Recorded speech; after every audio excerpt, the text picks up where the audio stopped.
Hi, this is Turnips and Tornadoes. I'm Joanne. I'm Dan, and we promised you that we'd be back in the garden, and that's what we're doing today. That's it. It's a little chilly today. A little chilly out there. What's going to happen today? We're going to plant onions today. Our onions, the onions can get down to about 20 degrees, so we're pretty safe in doing it now. And if it gets below 20 degrees, we'll just cover them. We do that quite often on our stuff. And Absolutely. We're also going to plant what else? I believe we're going to be planting, I have no idea. Radishes. Radishes. Okay. Because again, we can cover them. They can take pretty cold temperatures, and we can cover. And radishes grow in you harvest them in about 30 to 40 days. So we're wanting to plant them early so that we can harvest them. We don't have a huge garden, so we try to get as much stuff going as we can. Absolutely. Once again, we thank you for coming back to our channel. Don't forget, if you can remember, like us, subscribe, and then if you want to, hit the post notification bell. So today I'm going to be doing some of the planting, right? Yes, you are. All right, let's take a look at that. Let's get to planting, but before you plant, you need to make sure that you've got the soil ready. I've raked back some of the mulch going on here. So what we're going to do today is plant around the perimeter of this garden, and there's a reason for that, because later, when it warms up, we will have the tomato plants in here, but I can utilize right now the perimeter of this because they'll have time to grow long before the tomato plants harvest. So I am going to add some organic fertilizer, and again, doing it on the edge here as well. You can actually get your soil tested if you've got a brand new bed and you're planting in the yard. These are raised beds. This is pretty good soil, but you can get your soil checked from the Oklahoma State University Extension Office. And if you're not from Oklahoma and you're watching somewhere else, just know that most states have some type of a county extension office where you can get your soil tested as well. So, reason we're going to be doing that is because the tomatoes are going to go here, and these guys, they play well together, the onions and the tomato plants. So, we're going to start this, and we're going to go around the perimeter. It's okay if we get another freeze. We expect that. These guys are going to be down in the ground, and as Joanne mentioned, they can do pretty well. So there they are. We're going to get about 3-4 inches from the edge. Not too big, not too close, because as they bulb up, we don't want them against the side. So. And you're going to put pointy end up. Yeah, pointy end up. Thank you. Pointy end up. Thank you for that. So about how deep, Joanne, would you? Oh, just to cover them. Just enough to cover them. So I'm going to put these things about 3-4 inches apart? Yeah, yes. There we go. Yes. Because in theory, they're going to get pretty big. Right. Not. Well, we use these mostly for green tomatoes, and so. Green onions. Green onions, scallions, they also call it. And so we'll plant them a little closer together since we're going to use most all of them for that. We will have some that will, and so we'll harvest every other one for a while to give them more room, and we will end up with some fully grown filled out bulbs, but we don't really plant them for long-term storage. Okay, so most of these will not bulb up into a big baseball size onion, right, something like that. And the way different onions bulb up to different sizes too. You can look up the information on long day, intermediate day, and short day onions. That determines also how big the bulb gets, and that refers to the hours of daylight during the day. That when you get to a certain number of hours of daylight, that signals the plants to go ahead and start bulbing up. Before that, it's mostly top growth. Very good. I didn't know any of that. Yeah. And that would be according to where you live, your temperatures, all that, and what your use for the tomatoes would be. Since we do mostly use them for scallions or green onions, we don't have to pay too much attention to that. We usually just try to get some yellow onions and some red onions and not worry about the other. These are all the reds. I'll knock these out, and then we'll go with the yellow onions. Great. On the other side, we're not going to plant right now because there's already some stuff over there. What's on the other side already growing? The other side, I don't know if it'll show up on the camera because they're so immature, but in the fall we planted some garlic. Ah. And they look almost exactly like green onions. How can you tell the difference between a garlic and a green onion? Good question. The onions have hollow leaves, And the garlic have straight blade leaves. There's no hollow part on the garlic. That's how you can, otherwise, other than that, they look very much the same. Okay, very good. So that's what we're going to be doing here.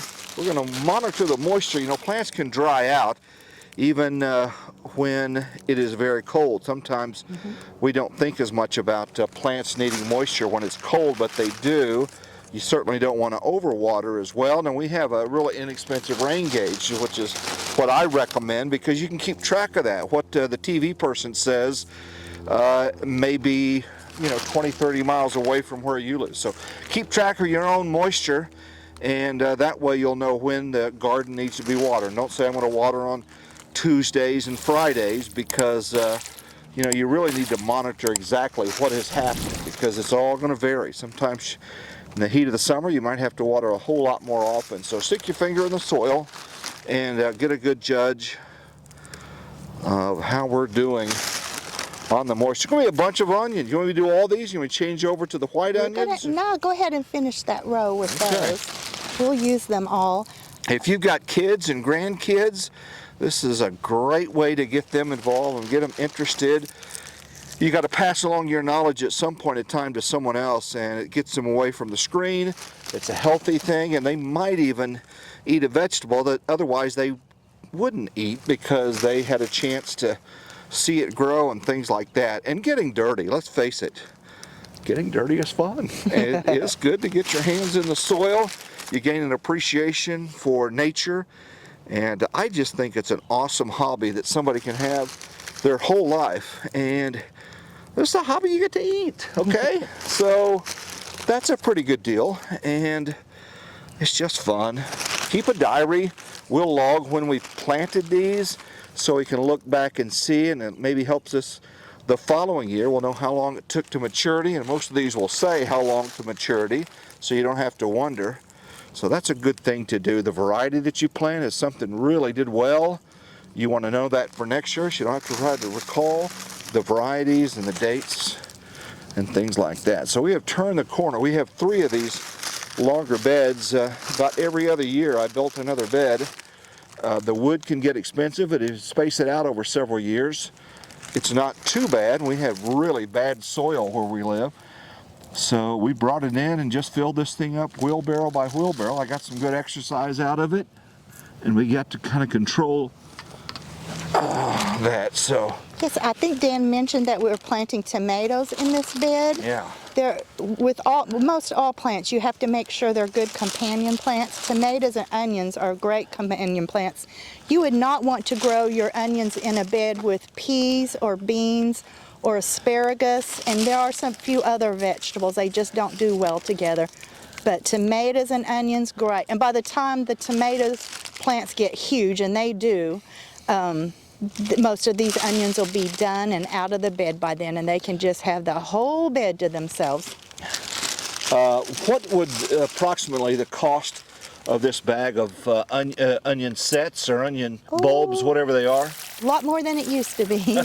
But I can't really remember. I'm thinking they were around $3.50. For the whole bag? Yeah. What's an onion cost in the grocery store? Oh, now to buy just the green onions, for a bunch, which is usually about 6 to 8 onions, it's about, oh gosh, it's probably about $1.50 nowadays if you don't go organic. If you go organic, it'll be even more.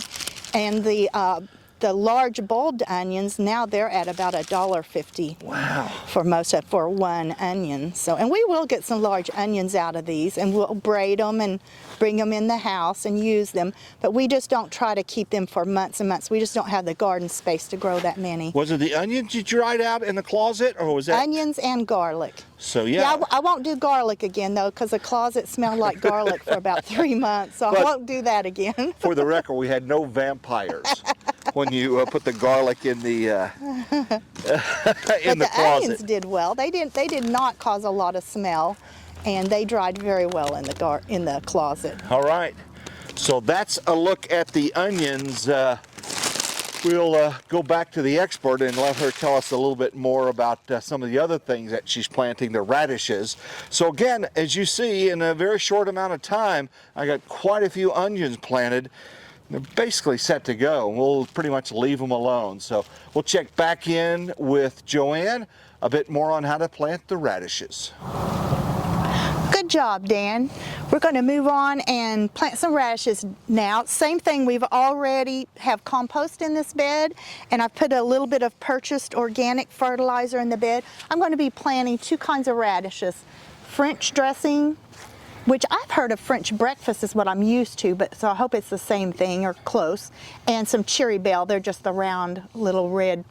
And these will both make in about 25 to 30 days. So we'll be able to use these up and probably replant it and still not have the tomatoes encroaching into this area. And by the way, with radishes, and radishes are really good roasted. We didn't know this till last year.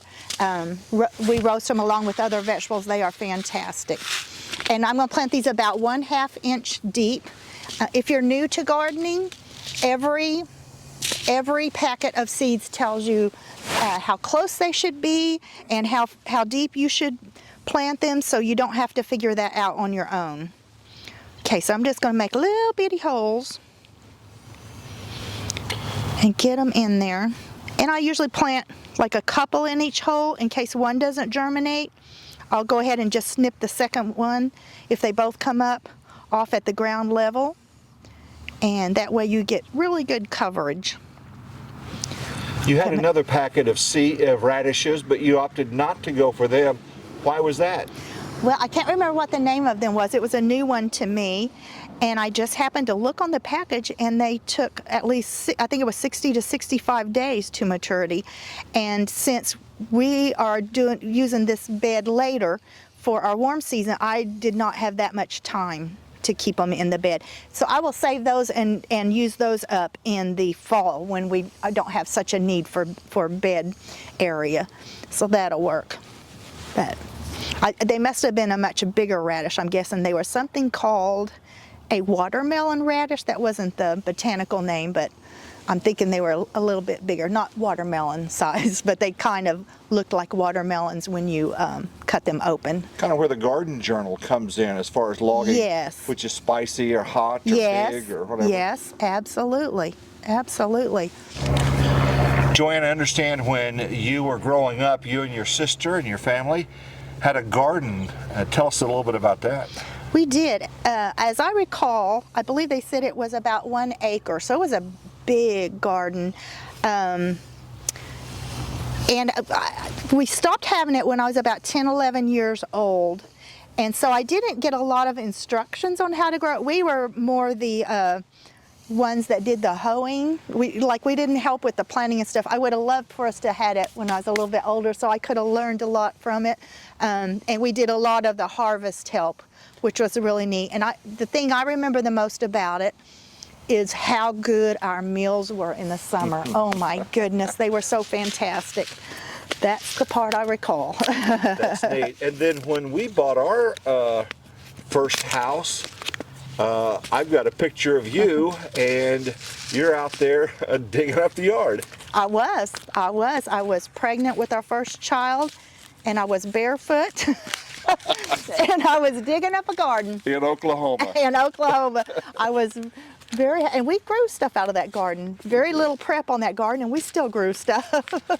And, gardening is much like meteorology in that you can never learn it all. Yeah. You're constantly trying to learn new ways to do things and try to improve, but you never get it right all the time. That's so true. That's so true. I always say also, in cooking and in gardening, if you're not making some pretty good mistakes, you're not trying, you're not spreading out enough in your learning.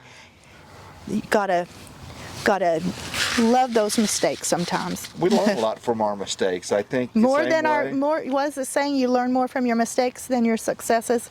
That is so true in gardening for sure. Absolutely. So in 30 days, theoretically, these will mature and we can start harvesting. Yeah, absolutely.